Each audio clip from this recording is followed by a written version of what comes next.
Paro Airport in Bhutan is sandwiched between two 18,000-plus foot Himalayan mountains, which makes it one of the most dangerous places to land planes in the world, as they must be maneuvered between them alongside strong mountain winds to land on a tiny runway. Planes are only allowed to land during the day when visibility is at its best, as flying during the night would be too dangerous. In fact, this airport is so dangerous that only 8 pilots on the planet are qualified enough to land here. They have to maneuver between mountains, fly within feet of houses, and land on a narrow 6,500 feet runway. Most major cities have an airport, but rarely are they built just 5 miles from the city center, especially in metropolises like Sao Paulo. The reason behind Congonhas' close proximity to downtown was that after it was completed in 1936, the city experienced rapid development in the following decades. While having an airport only 5 miles from the city center may be a convenience for commuters, it places a strain on both pilots and air traffic control crews. The awkward runway, noise restrictions, and the arrival and departure routes that are needed to minimize noise print become quite challenging for pilots. Because of the design of the runway, rainwater also proves to be dangerous at this airport, with the slippery runways being the cause of several accidents.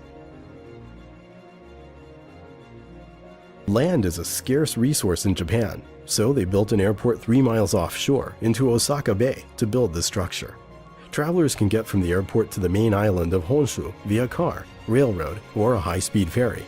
The airport is 2.5 miles long and 1.6 miles wide, large enough that it's visible from space. Earthquakes, dangerous cyclones, and an unstable seabed are just some of the variables that threatens the land's survival. The low elevation of this airport, meanwhile, makes it very susceptible to a tsunami should one hit. A professor of aviation technology cautions that climate change and rising sea levels also pose a very real threat. He said, when this was built, engineers probably didn't account for global warming. In 50 years or so, this might be underwater. Tegucigalpa, the capital city of Honduras, is home to another dangerous airport. It's experienced several accidents, including a 2008 crash that killed 5 passengers. The airport opened back in 1934, but that was during a time when planes were less powerful and didn't require such lengthy runways. Toncontin's runway is just over 7,000 feet long, which is situated in valleys surrounded by mountains. But by far, the most hazardous aspect of this airport is that there's only one way in and one way out for the planes. Either way, despite these high risk factors, planes as large as Boeing's 757s land at the airport regularly. Juancho Yrausquin Airport is located near the tiny island of Saba, located in the Netherlands. This airport is unique, as both ends of the extremely short runway, which is a mere 1,300 foot long, end with a cliff, and both have a steep slope directly leading into the ocean. Also surrounded by tall cliffs, there's no room for error for pilots. As this airport is officially closed, those wishing to land at this airport must obtain a waiver in order to land. However, given the limited amount of land and rolling topography of the island, not many other options exist. Located in the middle of the French Alps, Courchevel Altiport is considered as one of the most dangerous in Europe.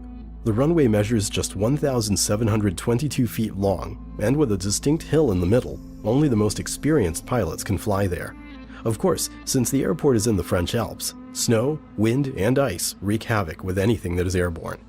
It serves the popular Courchevel ski resort, and thus has a high elevation at over 6,500 feet above sea level. The runway itself slopes upward. You take off downhill and you land going uphill, Stuart Schregenkast, a professor of aviation technology, says.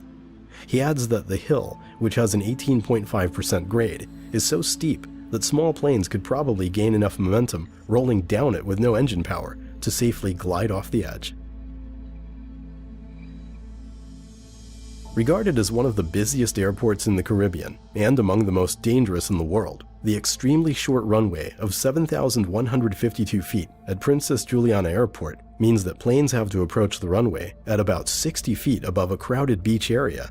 Jet blasts from planes have been known to knock beachgoers into the water as the runway starts just off the beach. Not many airports are flanked by oceanfront property filled with tourists standing under incoming aircraft. While the tourists are not really in harm's way, with the exception of their hearing, an aviation expert says that trucks driving on the small road between the beach and the runway could be at risk. He says the challenge is to make sure there's not a big semi-truck coming through when the plane is landing. It becomes a vertical obstacle, and if the truck is light, the jet blast could blow it over. The Ice Runway is one of 3 major airstrips used to haul supplies and researchers to Antarctica's McMurdo Station. As its name implies, there are no paved runways here, just long stretches of ice and snow that are meticulously groomed. There is no shortage of space on the Ice Runway, so supersize aircraft like the C-130 Hercules and the C-17 Globemaster III can land with relative ease. The real challenge here is ensuring the weight of the aircraft and cargo doesn't bust the ice or get the plane stuck in soft snow.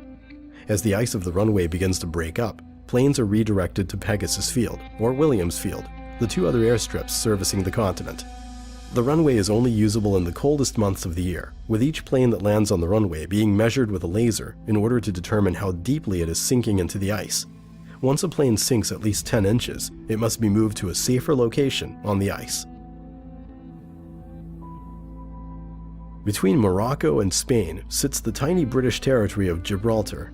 Construction of the airport dates back to World War II, and it continues to serve as a base for the United Kingdom's Royal Air Force, though commercial flights land on a daily basis. The only problem is that Winston Churchill Avenue, Gibraltar's busiest road, cuts directly across the runway. Railroad-style crossing gates hold cars back every time a plane lands or departs. The runway goes from side to side on the island because it's the only flat space there.